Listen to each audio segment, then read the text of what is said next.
Oh, thank you, Tim, for being here. It's been a pleasure chatting with you, even just for a few minutes, and I am so excited to get into this conversation. Let's dive right in with an introduction. Tell us a little bit about who you are, your background, what you do now. Anything and everything is welcome. I'm Tim. Hi, thank you. Hello, everyone. I'm a consciousness coach, which means I help people to create freedom from their conditioned mind so that they can live the life that they Mm. really want. Um, yeah, what else do you want to know about me? Tell us about your background. How did you come to be doing that? What made that important to you to devote your life to? So, I am from London originally, grew up in a privileged upbringing. I always felt like I had a gift, but I misunderstood that gift as being something that should keep me separate from humanity. Hmm. And so I had two older brothers, but they were very academic. They went to Oxford, they studied law, they were very successful. I have a very successful father. Um, and so because I felt misunderstood, I created the black sheep persona. I was very good at being naughty. I'm still very good at being naughty. I tend now to kind of contain the naughtiness in a way that nourishes me, which I think is a trick, really. That's very That's interesting. that's the that's the fair, yeah. I'll come to that later if you don't Okay, mind. yeah, well, mental note to come back to that. Mental note: be naughty, be more naughty, but do it in a way that is nourishing. You know, We've got advice coming right out of the gate. figure out a way of yeah of So it's harnessing the not naughtiness. self, so it's not Yeah, self-destructive to you in the process. yeah. Yeah. Which I, is really what drug addiction is, which is kind of like where I'll get to mm, in a bit. So, okay, so let me kind of fast track this a little bit. Um, so I kind of went through the traditional system, school, university, did a degree I wasn't interested in, came out with a BSc honors in 2000, didn't know what to do. Did a degree in IT and business. I mean, it's so far removed from like what I'm interested in. I'm interested in like human psychology, human behavior, consciousness, the spirit world. Like how can we have like a really sorry for swearing. Do you bleep out the swearing? Can I no, it's swear? allowed. It's 100% allowed. It's allowed. How can we have a really fucking delicious life? That's what I'm interested in. Right? That's it. That's it. Okay. So it took me a while to get there. So I was in the city for 5 years and I was like your classic city wanker. Right. If this is triggering you, then it's probably because you're identifying with the wankerness of it. And that's okay. Time to do some work. So I was like, I cheated on like my girlfriends and I did loads of cocaine. And I was just like, I was an arsehole, basically. I had a suit, a BMW. It was like, yeah. And I made loads of money. Anyway, eventually I moved from cocaine to crack. And that's where uh, crack is like, it ruins your life very quickly. So I kind of regret. Someone said to me a while ago, if you could tell your 15-year-old self, give your 15-year-old self advice, what would it be? And my response was smoke crack now. Because I was always destined to do that. So like that'll just clear things out quicker. It brought me to my knees very quickly. Anyway, I went to rehab in 2005 really just to get away from it all. I didn't think I had a problem. I thought I was just going through a phase in my life of smoking crack and more or less being homeless, as you do. So I went to rehab to try and figure out how I could like take drugs and drink successfully. That was my initial intention. But of course, when you go in, you then realize that you might have like a slightly bigger problem than what you thought, and maybe it's a good idea not to do those things anymore. So that's what I did. Um, then I knew that I didn't want to go back into um, corporate selling. I really wanted to be a coach and a therapist. This is back in 2005. But I also didn't want to go back to university or study. I was 28. I just wanted to get on with things. So, and I saw a life coach, and he said, "Well, you get fulfillment from being of service to others," which I kind of knew. So I became a fitness trainer because I had a background in like playing rugby and stuff. And I basically spent 15 years as a fitness trainer trying to convince people that whilst having a nice bottom is like a good thing, it is not going to solve the spiritual malady that is within you. It is, bottoms don't equal freedom. There's the second piece of advice. Be more naughty. Bottoms aren't freedom. They're important, but it's not the thing.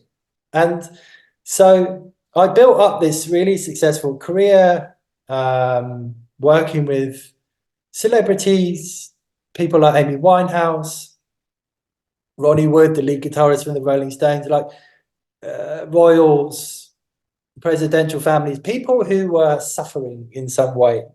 And I remember getting back from Saudi. I was working with a princess in Saudi.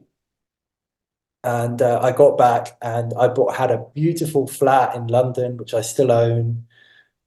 I had everything on paper that society says, when you have this, then you're good. And I remember walking through Hampstead Heath, which is this beautiful park in London, and it was a summer's day and everyone was sitting around socializing. And I was walking through Hampstead Heath with my dog alone. And I felt very, very alone. And it was at that moment where I was just like, I'm so far away from where I want to be, from how I want to be feeling. And that was probably around 2012. So I first got sober in 2005. So I was about, I don't know, 5-6 years sober. And that was the beginning of my relapse, because I think, why do I go? What am I supposed to do? And I went to see everyone because I thought there was something wrong with me. What had actually happened was that I was just living a life that wasn't me. And so, and what I did, and what we can do is we create this cardboard cutout, this carefully curated cardboard cutout version of who we think we need to be for you or for whoever. And we walk through life like this. But there's a 1 degree separation. And so it doesn't matter how much validation or love or money or whatever you receive for this version that you present. It will never be enough. It can't be enough because it isn't who you are. So what you're doing is you're presenting this version of you that you think you need to be, and that you're expecting the world to love that and for you to feel the love of that. It's impossible. It's like me saying, go and love a cat and then expecting to feel the love that person loves for the neighborhood cat over there. Not a great example, but you get what I mean. So when I relapsed and I got sober again, and my relapse was kind of in and out for a couple of years, but 26th of August 2014 was the last time that I used, and it was a very clear moment in my life where I was like, I'm done.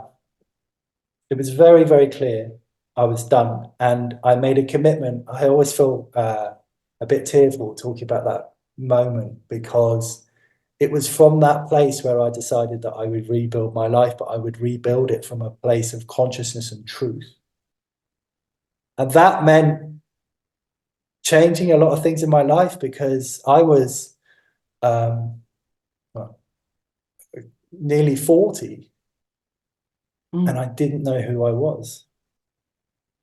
And so the relationships that I built and the ideas and the perceptions that I had about myself weren't true. I ended up leaving London, leaving my business, leaving my flat behind, because I recognized that London was just not a place that I wanted to be. Not because there was anything wrong with it or I blamed it in any way. It was just, it wasn't an energy that I was connected to. I love the spirit of Africa. I love the spirit of South Africa. I love the energy here. I sit here now in my house, surrounded by my bonsai trees, and I'm 2 minutes away from the sea. I sit in the mountains amongst trees. It's just like glorious. But it was hard. It was a commitment. It was a commitment to my freedom and my peace. I left my friends, I left my family, I left a really successful business. I left it all. I can't remember the question that you asked me before. I don't think you. But this then started the path. So I got rid of all the big clients because I just wanted to get back into service and serving people that really wanted to be helped. But I was still operating as a fitness trainer, gently moving away, moving more into life coaching, more into the spiritual world. One of the gifts of getting sober when I attended Alcoholics Anonymous is I mentored a lot of men over the years who have really suffered the worst types of trauma, the worst types of trauma done to them, and the worst types of trauma they could do to other people. I've sat and I've held space for years and years and years, hearing it all. And I share that story because alcoholism and addiction is such a gift. It's such a gift. And it's a gift because as humanity, we don't understand the severity of what's going on in our minds. And the beautiful thing about addiction is what it says is you need to run your life to such a high level of consciousness that you never need to take the edge off ever again. There's no need to take the edge off anything ever. And then you won't ever think about needing a drink or a drug or whatever it is that you're addicted to. Why would you? You don't need to, but not that. Beyond that, you then enter into this realm of consciousness where you just experience true freedom, pure unattached joy. I was walking with my dogs in the mountain trying to think about how I would describe that. And the thing is, I can't describe it because it's an individual thing. But most of the way that we live our lives is built on conditional joy. When I have this, then I'll be happy. Or I need this to be happy. I need the money, I need a relationship, whatever it is. And in this coaching space at the moment, so many words are kind of being dropped in because they sound cool. But with that, can do an undoing of what it really means, like authenticity. Authenticity. People talk about authenticity. Most people who talk about authenticity haven't got a fucking clue what that means. Dude, I've got to be I still honest. wonder. Like, I've got to be honest. do I even know? Like, I don't know. Who knows? It's an I think you individual know. thing. I think you know. I don't think you're one of those people, but we know there's a lot of people out there. I don't want to dismiss anyone or anything. So I made a commitment. I made a commitment that I needed to build from a foundation of truth. The consequence of me not doing that was severe. It could mean that I go back into drug addiction. So the consequence for me is very, very high. That's why it's such a gift.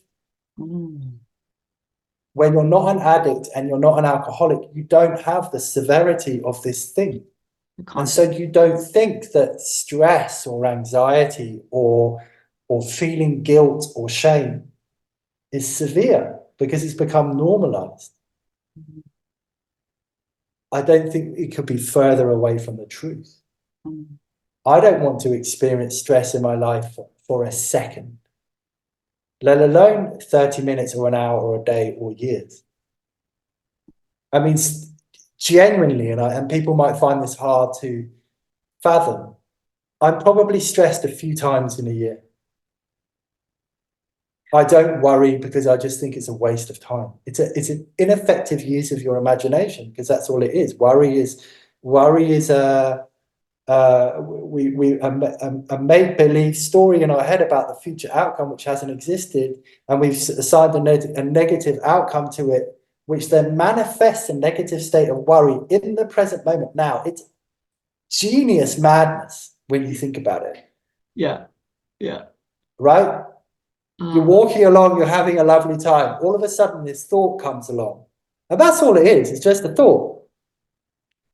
Right? You're not good enough, or it's not going to work, or whatever, or he doesn't like me, or she doesn't like me, or or whatever it is. And then you go, oh, that's good. Let's grab hold of that thought and bring that in and start creating a whole host of negative assumptions about a future. And then I want to feel bad in the present moment about that make believe. Wonderful. It's a wonderful use of our time. Anyway, so trying to remember the question you asked and the thread that I was in. So then I launched an app. Mhm. I launched an app. The app was really to change the way that people were viewing fitness and in an attempt to create some quality control in an industry where there is no quality control. No one governs fitness trainers. There's no control. So there's a lot of not very good fitness trainers out there, and there are a lot of good ones that aren't being seen. So my intention was to get the good ones seen more. And because of my relapse, I had my credit rating in the UK was like terrible, and I didn't have any like disposable income. I was just like sorting my life out, and I didn't know anything about raising investment. I didn't know anything about apps. But this is the wonderful thing about the power of intention, because someone was like, "Why don't you do an app?" And I was like, "All right, I'll do an app."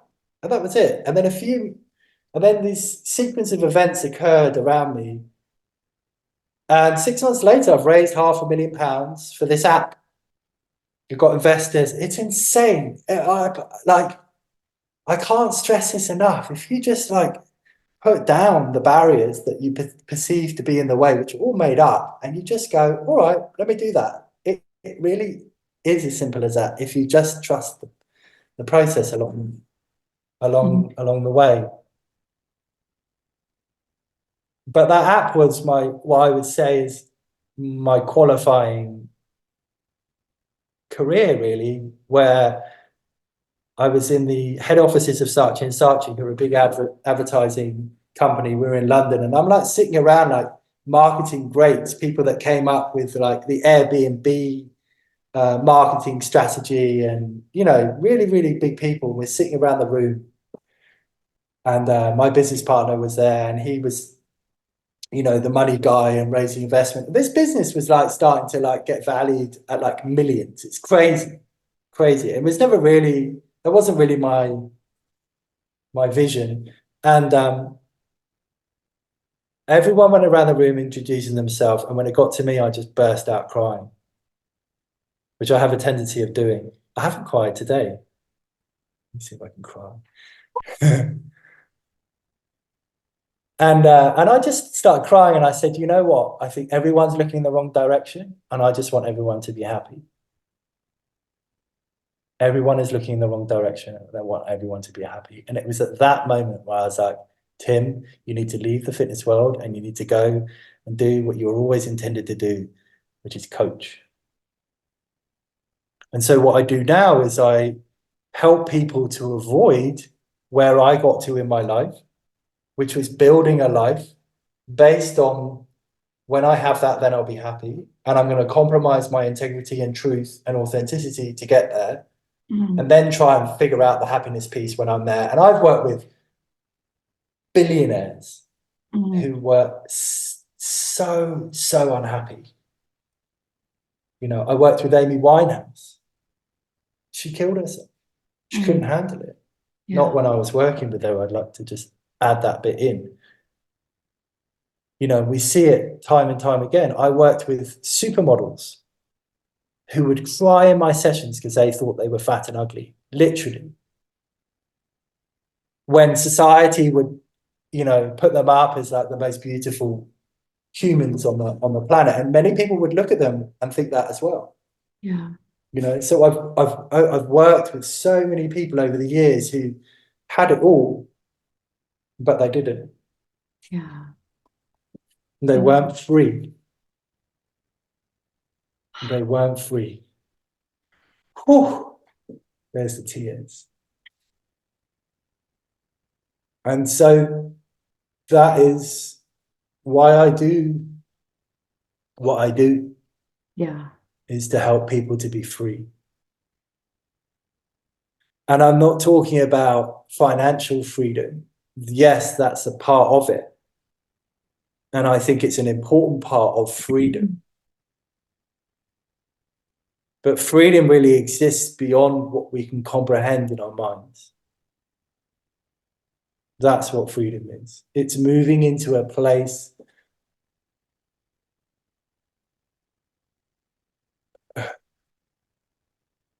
that's just indescribably wonderful, where you don't really necessarily associate yourself how you would normally associate yourself, because you recognize that you aren't part of life, you are life. It is in you. It's everything. It's everything. I'm trying to explain something that can't be explained. And the thing is, I don't want people to get to my level of freedom. I want people to get to their level of freedom.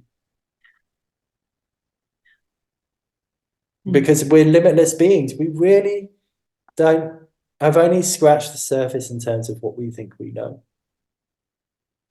in terms of consciousness. You know, one of the things that I started doing a few years ago was plant medicine.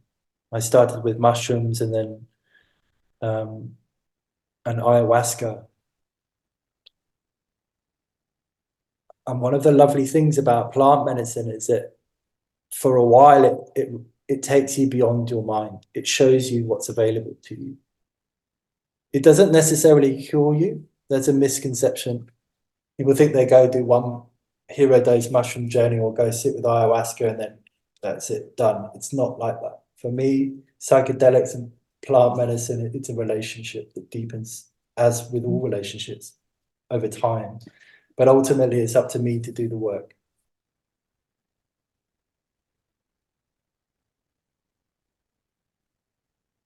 You can either be busy dying, having a really lovely time, or you can be busy dying, not doing that. Those are your options. As we sit here now, and as everyone listens to this or watches this, we're all busy dying. Yeah.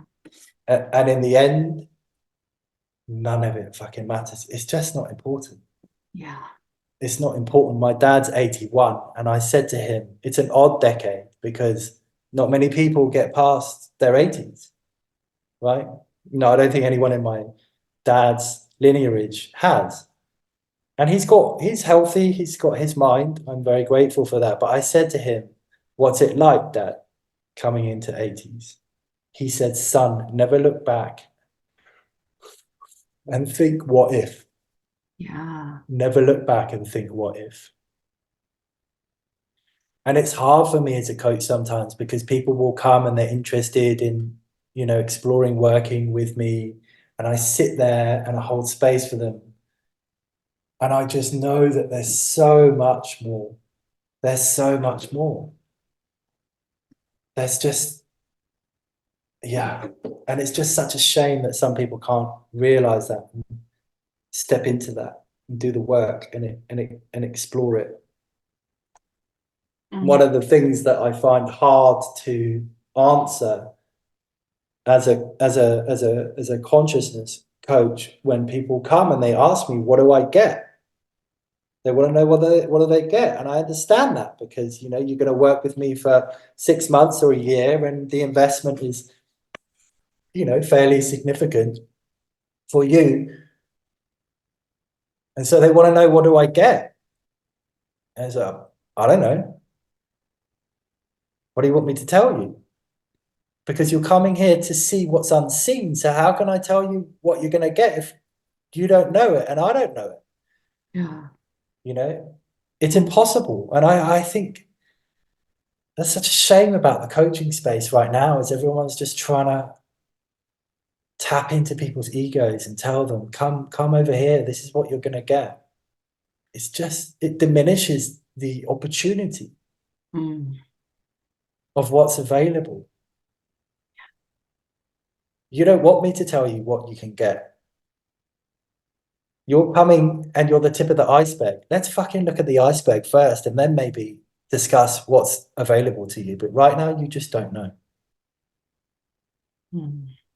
Well, and even once it becomes known, you're not the one who's going to know. They're the one that's going to know.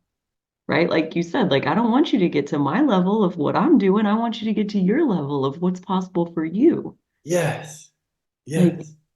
the whole Yeah. like old paradigm, new paradigm comes to mind of like in the old paradigm, we want our savior, the person outside of us who has the answers, who has the recipe, who has the swoop in and tell us how to do it so we're right, so we get into heaven kind of mentality. And then Mm. versus the new paradigm where Mhm. it's 100% individual empowerment. You have your answers. Mhm. You are your own Mhm. savior. The one you've been waiting for is you. You know how to get Mhm. there. Nobody else can tell you how to get to your most authentic, most limitless life. Like that is a roadmap that exists Mhm. only inside of you, period. And a lot Mhm. of people aren't ready, don't want that answer. They want somebody over here playing to their ego, being like, I have your answers, $5,000 and I'll give them Mhm. to you. It's like, well, you can, Yeah. that still exists and people still participate in that. And we all do what we're ready to Mhm. do. But yeah, in this new paradigm that's really come online and is still coming online, like you get to be the one with your hands on the steering wheel. And like as a consciousness coach, it sounds like I'm willing to get in the passenger seat and ride in your car with you Mhm. and help point That's things all I out, need. maybe. But like you are the Mhm. one with your hands on the steering wheel, your feet on the gas pedal or the brake. You Mhm. are the one. And that is Mhm. heavy for some people to hear. It's also liberating for other people to hear. Mhm. Like fucking set down the expectation that anybody's ever going to come and be like, here, just get in this box and then you'll be loved and you'll be all the things that you want to be. And it's like, Mhm. doesn't exist. Doesn't exist. There's not a person alive that can tell you who to be so that you'll feel your best. Only Mhm. you know that. So Mhm. that's my own mentality. And typically the people who watch my channel who orbit in this Mhm. space, like they get that for the most part. Mhm. Yeah. Mhm. Yeah. The last ayahuasca ceremony I did, and thank you for sharing what you just shared. You're welcome. Felt good. The last, the last ayahuasca journey I did, my intention was to surrender my mind. That was the intention. And it was a really beautiful ceremony. Ayahuasca can be very tough. This one was a gentle ceremony. And um, and in the ceremony, I started to have a lot of like I was thinking about orgasms. I don't know why. I was just thinking about orgasms. And Mother Ayahuasca, as she's called, came along and she said, Psst, Tim, I've got something better for you. Come over here. And I was like, what? Something better than orgasm? I'm coming. Right. Yeah. And so On my off way. I went with off I went with Mother Ayahuasca. And I noticed my mind going, but how good is it? When do I get it? And she was just like, shh, shh, come with me. I was just like, okay. Anyway, we got to this place, which I can only describe as enlightenment. What happened was I was with her in spirit, And we got to this place and she said, you're here. And then she vanished. And in this place, everything was love. And Ram Dass talks about this. Everything was love. Everything. All the suffering, all the pain, all the love, all the joy, all of it. And this is what I really feel like we're here to experience. Because you can't have one without the other. A coin has both sides. It needs both sides for the coin to exist. One side is not better than the other. They are both necessary for the coin to exist. Good and bad, same thing. But we create these labels, but both are necessary. So which one is it? Right? What do you think is so like if love is on one side, then what is on the other side? There isn't anything else on the other side. It's all love. Well, but like you said, like we need both to have like the experience. Like there's two sides to the coin. Hmm. Hmm. And would you, I mean, is it like suffering fitting into the other side or like, You could call it that, but, and we do call it that, but I would call it love. yeah. I mean, I get what you mean as far as like it's part of the experience of getting there. It's part of like your journey with addiction comes to mind. Like you went through what Hmm. you went through to be able to Hmm. unlock what you unlocked, which was pure Hmm. love. Hmm. And like you said about like addiction being a gift and the Hmm. people who let these negative states just normalize inside of them and they don't reach for such powerful numbing agents so they don't experience addiction, Hmm. like they don't necessarily have the tools to reach these higher states. Like they're just kind of okay in the stress and the Hmm. anxiety and the low level depression that never gets bad enough that they have to like turn off their Hmm. life, you know? Such a difficult place to be. So hard. Like the hard one being the where it's kind of like medium suffering Yes. like you can just live with Hmm. versus like terrible suffering that leads to addiction that leads then to like these Hmm. higher states. For some people, Hmm. addiction also takes a lot of lives, but Yeah, it does. yeah. I think Mother Nature ultimately wakes us up sometimes. It gives us a slap Mm, around the face. That's why I yeah. said addiction is such a gift, because it wakes you up. It says, hey, you're the chosen one. I'm waking you up. Now it's up to you what you want to do with that. Mm, yeah. So existing in this state of okayness, I'm good, I'm fine, low level suffering, very painful, Mm, I'm fine. very painful. I'm My fine. life's okay. Yeah, They're like the saddest things I hear. yeah. It's not what life is about. No. It's not what life is about. Life is about love. Mm, Being love, experiencing love, receiving love, giving love, fully, unconditional, unattached. You know, sometimes I offer people gifted coaching sessions because I like to. One of my prerequisites of working with someone is like, are we going to have fun? Can we get on? Do we connect? So I need to like hang out with you for a while to like figure that out. And sometimes I play like an outreach game where I'll like send people a message like, hey, I really like the look of you. I can't do the chit chat thing. It just, and also I don't want to do it. So I'm like, I like, the look of you. I mean, I wouldn't say it like that because then they might think that's a bit weird, but um, you know, yeah, there's something about them that for me, I'm attracted enough to give them my time. yeah. They immediately assume that I have a motive, an intention. And I was having a conversation with someone about this the other day, and he said, I don't believe that you don't have an intention to convert me into a client.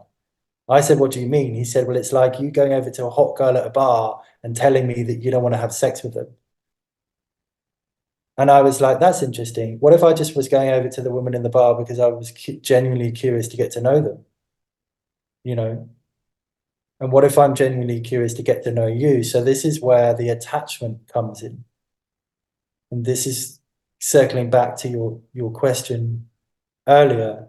Yes, there are two sides of the coin. Yes, there's love and hate, but only in the realms of our mind and the judgments that we create. Mm, When you actually start to take a step back and rise beyond that, because we have to understand that our minds are conditioned to tell us certain things about what we should think or feel or how we experience. So actually, when you can really sit back and feel all of it, then you'll realize that there is no judgment. There is only I feel like I'm sounding like a Morpheus from the Matrix. Maybe that's a good thing. Oh, yeah. But there are no there are no sides to the coin. Mm, If you judge one, you judge the other. Right? If you judge good, or if you judge bad, you're going to judge good. And when you create judgment, you create attachment. When you create attachment, then you limit you limit what it really can become, what it is. mm, So, for example, if I was to have a session with someone and I haven't worked with them before, I have zero interest in how much money they have or whether they're going to work with me or not going to work with me or any of that stuff. The only thing I'm interested in is being present, because I know when I'm present, that gives me an opportunity to see things and feel things in that human that has never been seen. mm. And that means I have an opportunity to ask a question, and the answer to that question affects their entire life for the rest of their life. It's the ripple effect. Yeah. Now, if I have attachments, good, bad, whatever it is, I don't get to ask those questions because Mm. I'm limited. Does that make sense? Well, because you're judging what they're telling you, you're trying to do the I'm, math and play it forward, and what does this mean, and how's that going to translate into this part, this agenda that I have? yeah, The attachment is the yeah, agenda, essentially. yeah, yeah, yeah. Mm. The non-attachment to money is one of the biggest tools you could use to create more wealth. Mm. Say more about that. When you let go of money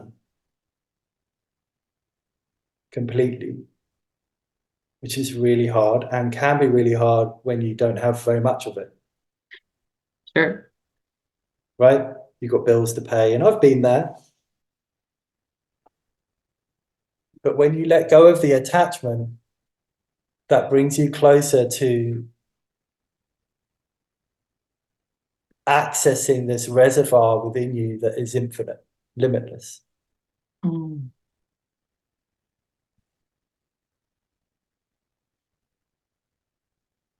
Limitless is another word that is thrown around, and it's a word that I use. And I questioned that the use of the language, which I think is really important. You know, Mhm. if someone's talking about authenticity, let's pay attention for a while and understand, do they know what they're talking about? People talk about freedom, especially in the coaching space, freedom, authenticity, limitless. What does limitless mean? I mean, limitless means if someone came to me and said, I'd like to learn how to fly, I'd have to be open to exploring that with them if limitless is limitless, right? Yeah. Yeah. There's a way. And so I really believe, by the way, if anyone's watching or listening, I've never helped anyone fly before. So that's not a yet. Right. That's not yeah. Um,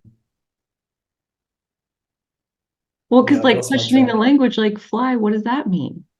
You know, like I'm Mhm, every single person who hears that word has an image that pops into your mind, mhm, but is that what the person is actually talking about? mhm, Because I fly in meditation a mhm, lot, you mhm, know, like that feeling of soaring and being mhm, weightless and being carried by a wave of energy. And like I typically mhm, am crying happy tears at the same time. But like, I mean, I don't have wings or anything, but it is the sensation of soaring. And so mhm, like questioning the language and questioning like what do you even want? What do you mean by that? And it's so interesting to me how a lot of times like when you ask somebody what do they mean by that, they just get this like blank look on their face like you're trying to trick them or something. But I'm like, it's not a trick mhm, question, I promise you. I want to know mhm, what you mean because every single mhm, person who says the same word has a completely different iceberg of understanding and life mhm, experience underneath that that has led you to believe that it means something that I know nothing about. I don't know mhm, anything about what you mean when you say words.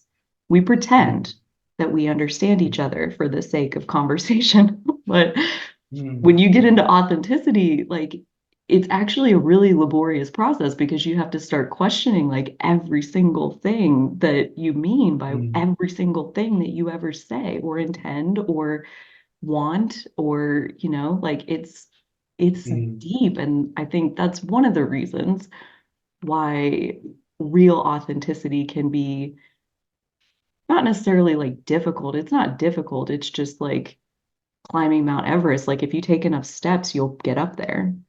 Like it's not I hard. disagree with you. I disagree with Oh you yeah. there. I think authenticity is really difficult.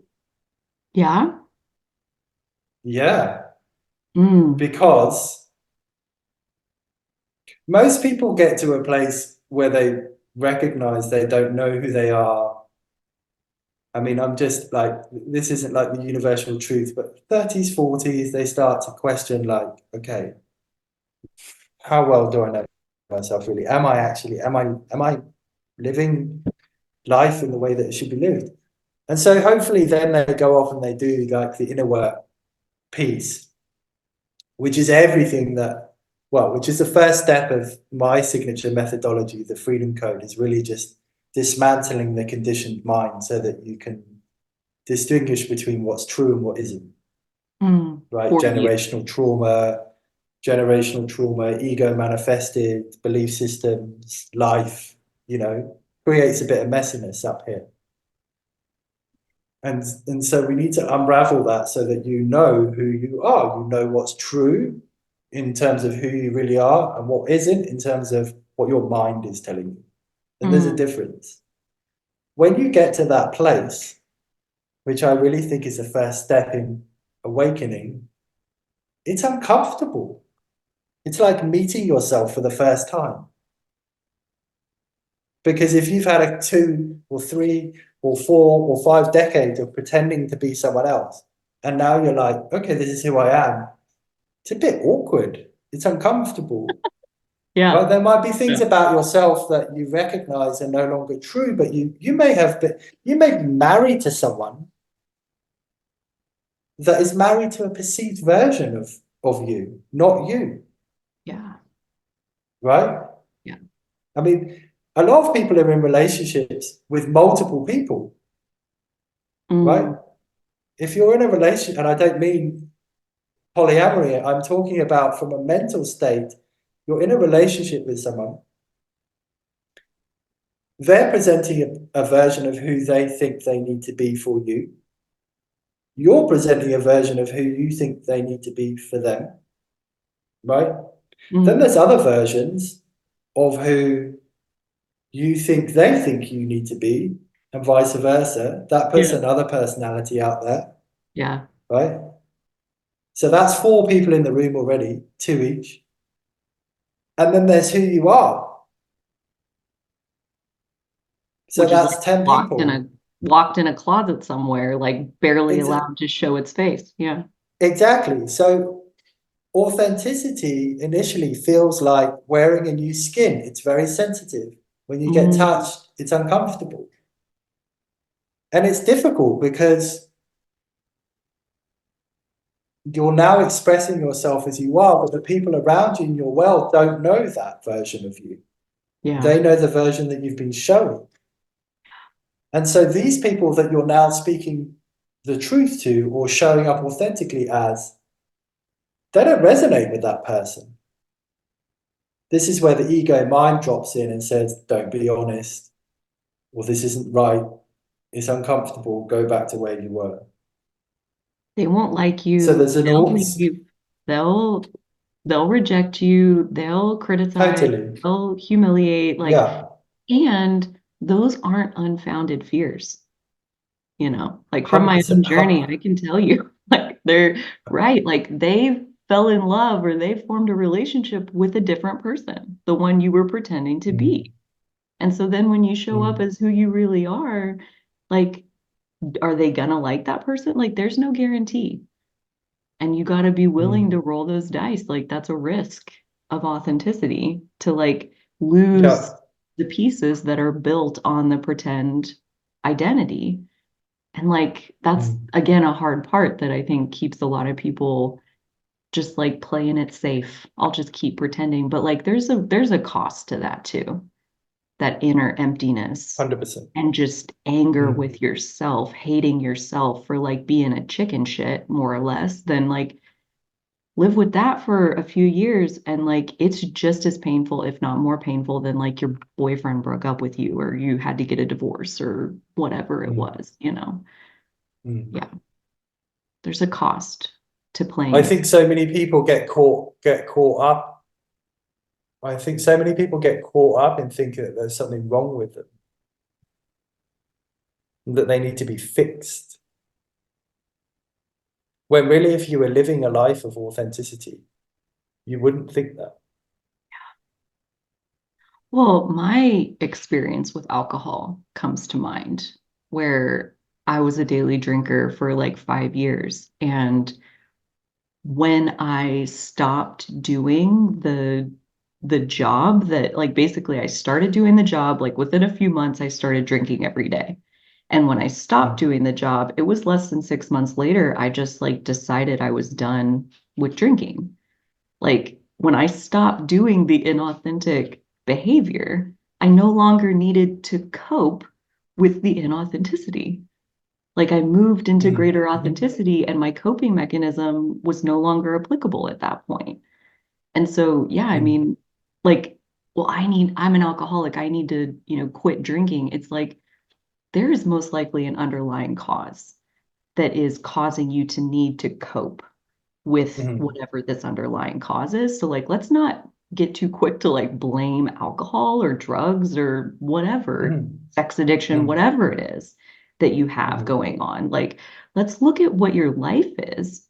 And is that truly a reflection of who you are? Because it's that Mm. cardboard cutout you said at the beginning of like when you aren't living as your real self will need to be medicated in order to put up with that Mm. shit.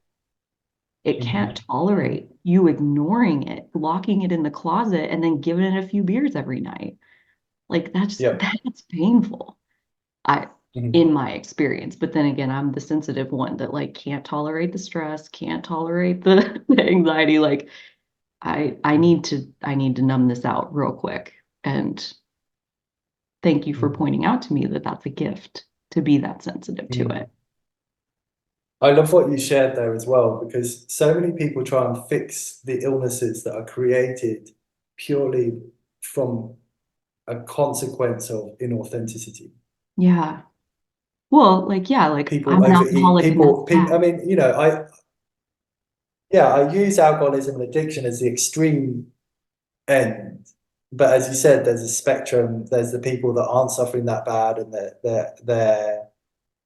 they're okay. Um, but ultimately, self-sabotage is a cry from the soul. Mm.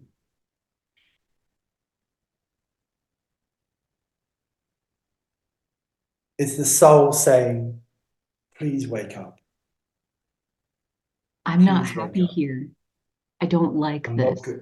I'm not good here. Yeah, Yeah. this doesn't work for me. Mhm.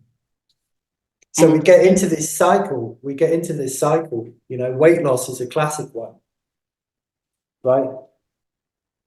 People eat or they don't exercise or they don't take care of themselves, and then one day they wake up and they look in the mirror and they don't like what they see or they don't like how they feel or whatever it is. And then they go to the gym or they hire a trainer or they go for a run or whatever it is. And their goal is to lose weight, but no one cares about weight loss. Who cares? Who cares if you're 5 kilos lighter?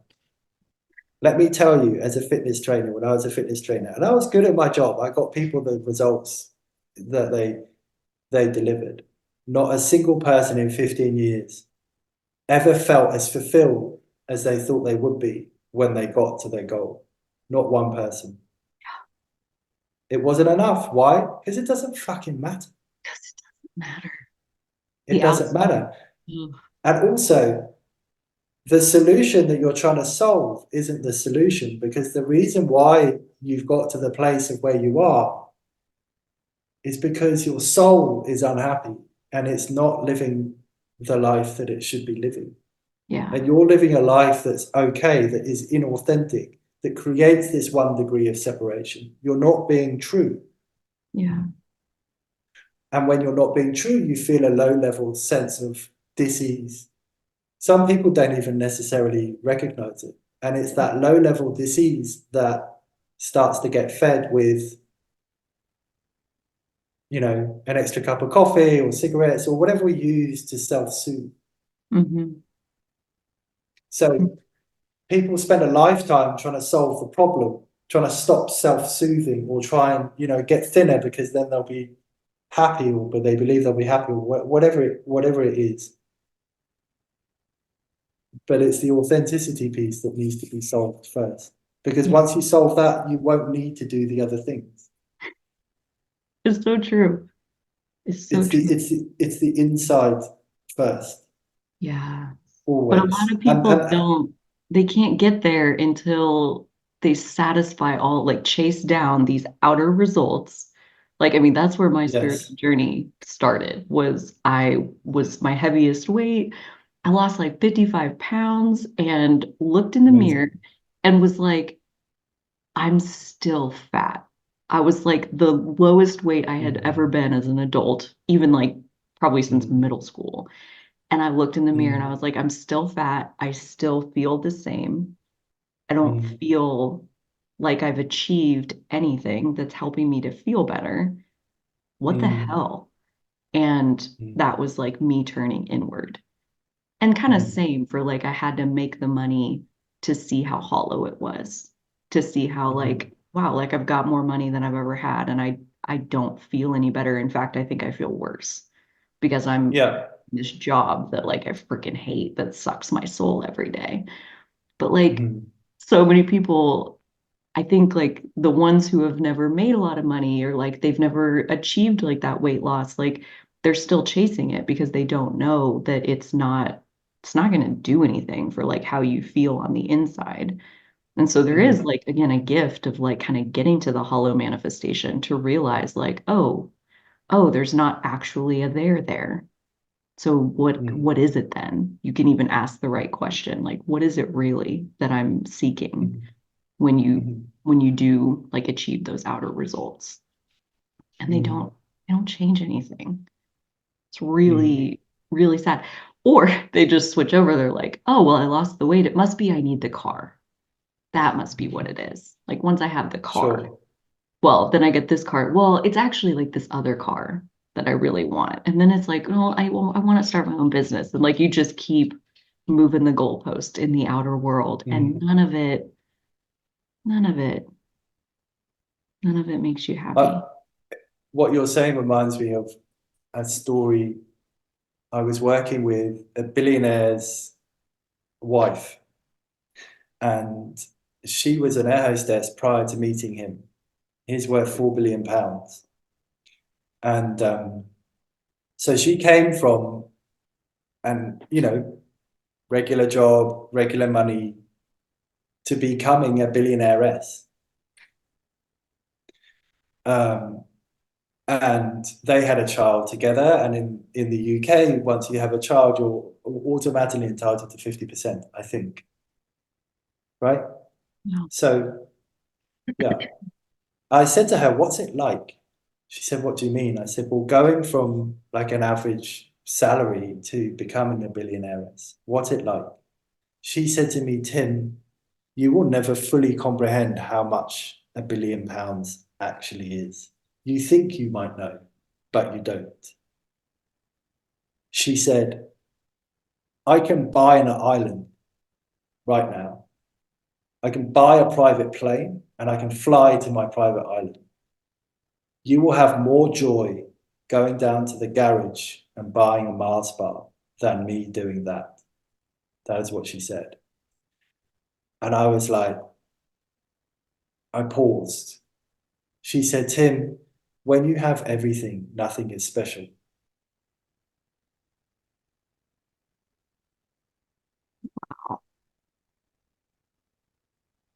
I definitely never thought about that before. And this is where people You know, I did a vision quest a couple of months ago where I went into the mountains, facilitated by my shaman that I drink ayahuasca with.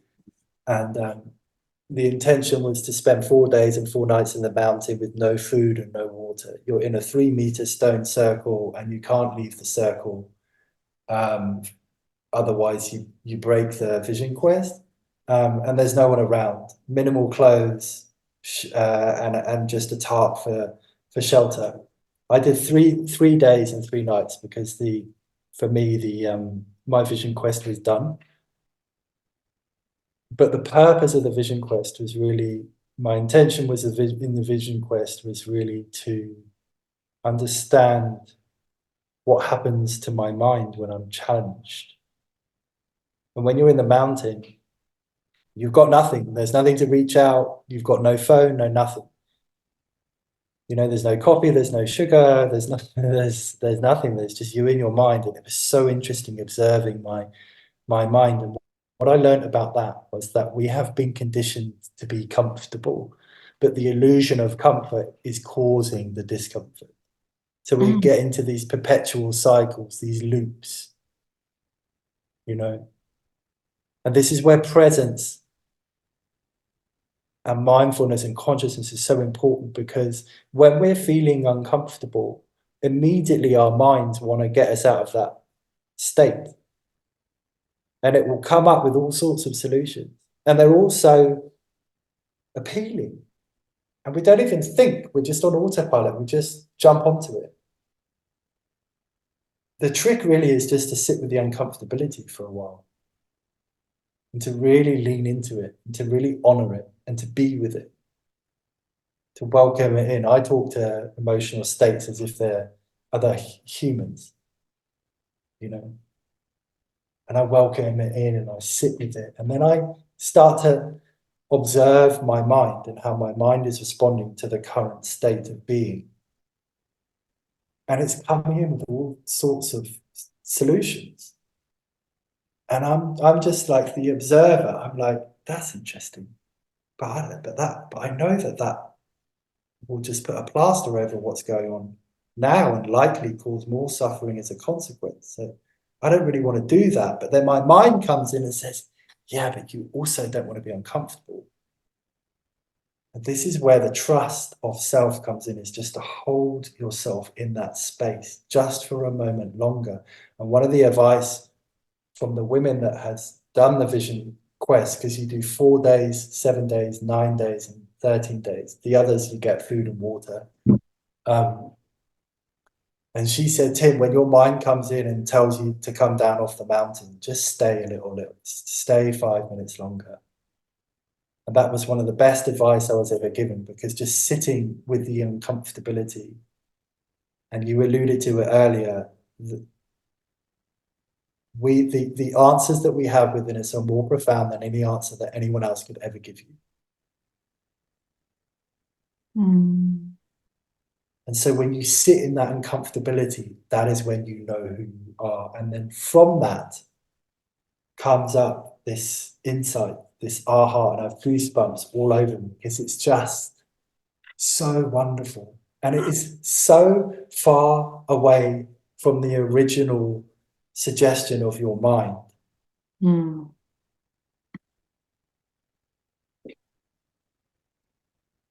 And so really it's about trusting, which comes back to authenticity, because how can you trust someone that you don't know intimately? Mm. So if you don't know yourself intimately, how can you trust yourself? It's impossible. So you've got to do the work first. Spend some time getting to know who you are, all of it, all of it. Yeah. And then you'll know. And then you'll start trusting. And then life becomes really, really lovely and delicious. I Mm. like using the word delicious, because so many people get caught up in thinking that they lack trust, they lack belief. That's not what they're lacking. You need to know who you are. When you know who you are, You're good enough. You trust yourself. You don't question it. Thank you for answering something that like I didn't even articulate, which is the link between authenticity and self-trust, because my authenticity journey started and I knew I don't trust myself like my whole life, but self-trust came on board at some point. It just has been ramping up more and more and continues to ramp up more and more as I go along this journey to where, right, it gets easier and easier and easier to experience discomfort when you are kind of the eye of the storm. Like you can sit in the Mm, middle of things and like you're okay. And mm, I hadn't put two and two together until just now of like, that makes so much sense. Why would you mm, extend your trust to someone that you don't know? Why would you let them lead you into things that feel like death in your system, to your ego, to your body, the unknown, discomfort? Why would you let them lead you there if you don't trust them? And how can you trust them if you don't know them? And so yeah, that like was a huge aha moment for me of like it's natural. It's natural to trust yourself when you know yourself to that deep of an mm. extent. And it's natural to Yeah. not trust yourself if you don't know yourself to that deep of an extent. When you don't trust yourself, it's not you that you're not trusting. You can't not trust yourself. It's impossible. Mm, When you know yourself, you trust yourself. When you present a version of you, you don't trust that. Why would you? It's not authentic. not real. And so a lot of people are trying to trust a perceived version of who they think they need to be. Mm-mm. Wow. Right? This is why when people come to me and they say, "What do I get?" and I'm like, "Well, we just know the tip of the iceberg." So I don't want to answer that question, and you don't want me to answer that question either. People talk about not good enough. I'm not good enough. That's a big, like, common belief system, which isn't a belief system. It's made up. It's completely made up. Who's not good enough? Good It's enough for what? ridiculous. We're Yeah. born, we're born pure. We're born pure. We're born good enough. We're born limitless. It's only the experiences of our mind that tells us otherwise. Mm, yeah. So you might be thinking you're not good enough, but that's just not true, Right. right? But the reason why you think that you're not good enough is because you're not being good enough. You're not playing the game that you should be playing. You're not living the life that you should be living. And so your life is substandard. It's not in line with your soul. And so Mm, your soul is busy over here going, that's not good enough. This is good enough. My mm, heart and my soul is good enough, but that's not good enough. So I'm just going to send you some messages until you wake up enough to come and hang out here, because yeah. this is fucking everything. Yeah. This is the most delicious, limitless, good enough, trusting place you could ever be in your life. Over here. Yeah. Mm, And I started as a coach, and people would come and they're like, I'm like, what do you want? And they're like, I want to do this and I want to do that. And I'm like, cool, let's go after that. But then I realized that those things that they were going after were based on a perception of who they think they are. They didn't know who they were. And so what I was doing is I was doing the fitness thing again. I mm, was under the guise of a coach. I yeah. was taking people to a place that they thought when they got there, it would be enough. Yeah. But it wasn't. It was good. It was better than what they had, but it wasn't anywhere near what they were capable of achieving. Yeah. And I started as a business coach to coaches, coaching coaches, helping them to become better coaches in terms of coaching psychology, but also making money and growing business. And I got involved in all the strategy stuff as a business coach. And I was good. I helped people make like six figures and stuff, but nowhere near as impactful as when you take a step back and strip all of that back and go, who can you really become? Who are you really? Mm. It's so hard sometimes, particularly in a Western world where we just, we're told like there needs to be this thing, it needs to be this thing, we need to get that, we need to be busy, we need to be hustling, we need to be working, we need to make money. And the very thought of slowing down for a little bit and just get to know yourself, it's like, yeah, but what do I get? You you get you. Right. You get Right. you. You get to sit on a beach and not give a fuck. Like 100% not care what anyone thinks. Mm. Right? You get to show up online and it doesn't matter. It doesn't matter. Mm. You get unconditional, unreserved, unconditional love for yourself. That's what you get. And when you're in that place, then you build your life from a foundation of truth, and the life builds around that rather than you do it the other way around. Right. And think you'll just figure out the happiness piece when you get there. The Like, happiness, which is hard because you can do it that way, but then if you want to do it that way, you've got to be prepared that you may have to dismantle everything. Leave the husband, leave the wife, change countries, leave the job that made you the money, or leave the business that made you the money, because that's part of the illness. That's part of the problem. yeah, Sometimes it's not that severe, but sometimes it is. yeah, Which yeah. is why drug addiction is such a gift, because you don't have a choice. It strips you of everything, right back to the place where you began. Mm. I have a stepdaughter, she's 8, and I actually recorded the conversation. And I said to her, and I wish I'd recorded the video. I said to her, when you go to school, do you pretend to be someone else? And she just looked at me in the most confused, beautiful way and said, why would I pretend to be someone else? That's it. Mm. That's it. Yeah.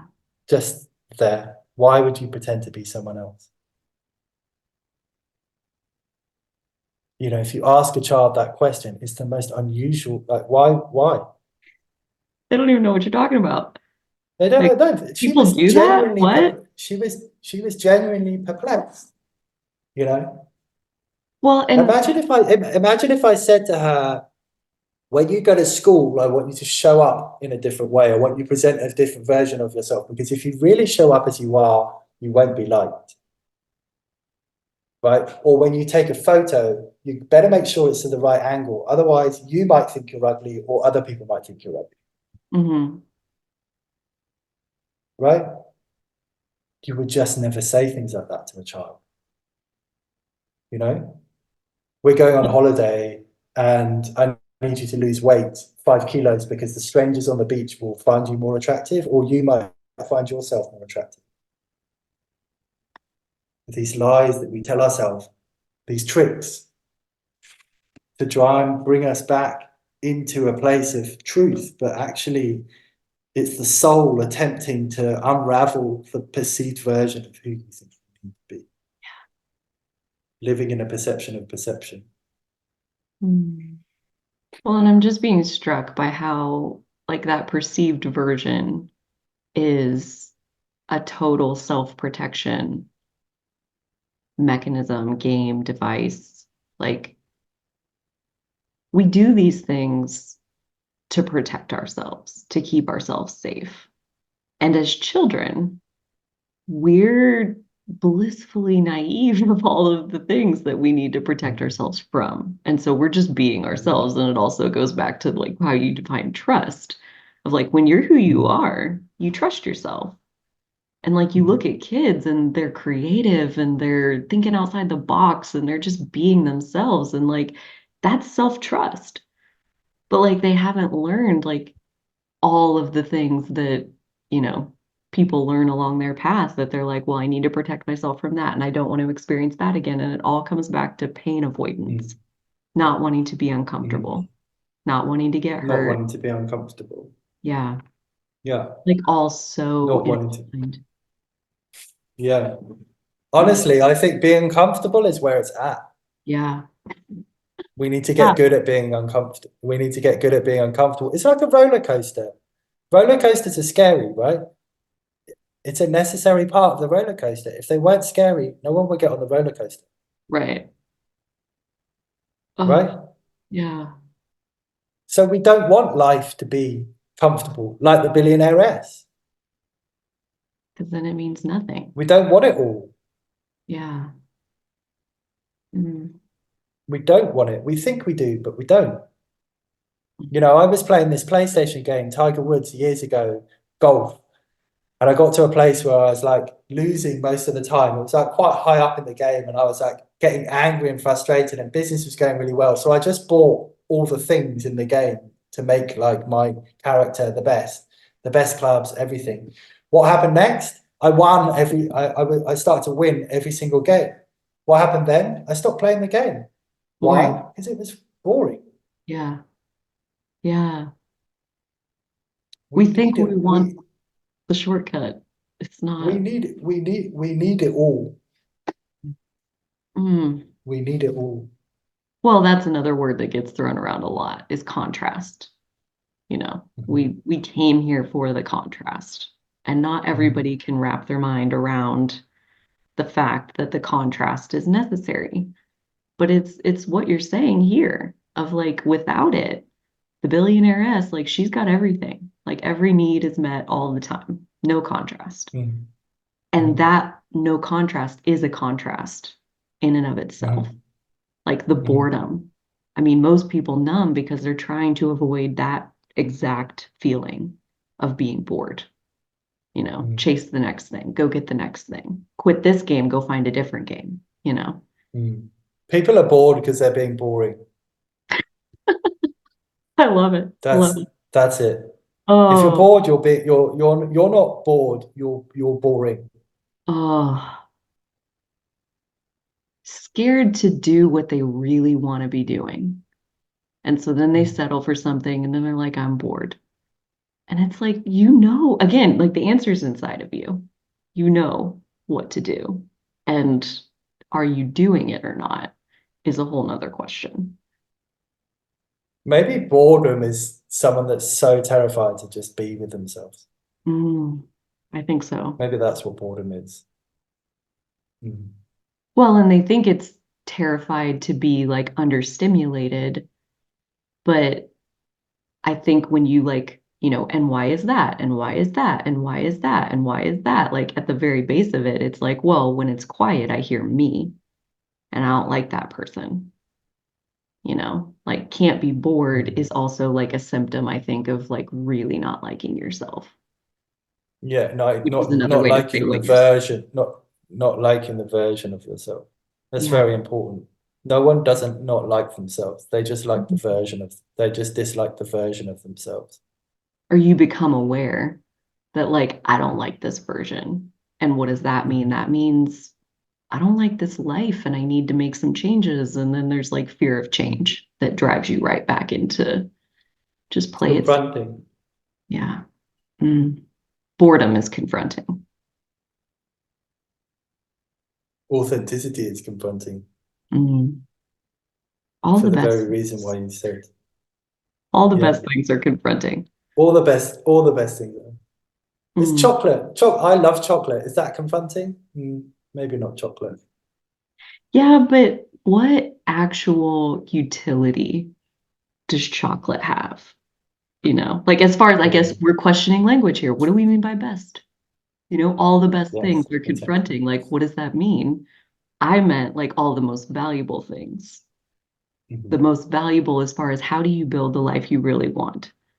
It mhm, moves the needle in building the life you really want. And in that definition, chocolate falls right out of the equation. Like that doesn't help you build the mhm. life you want, you know.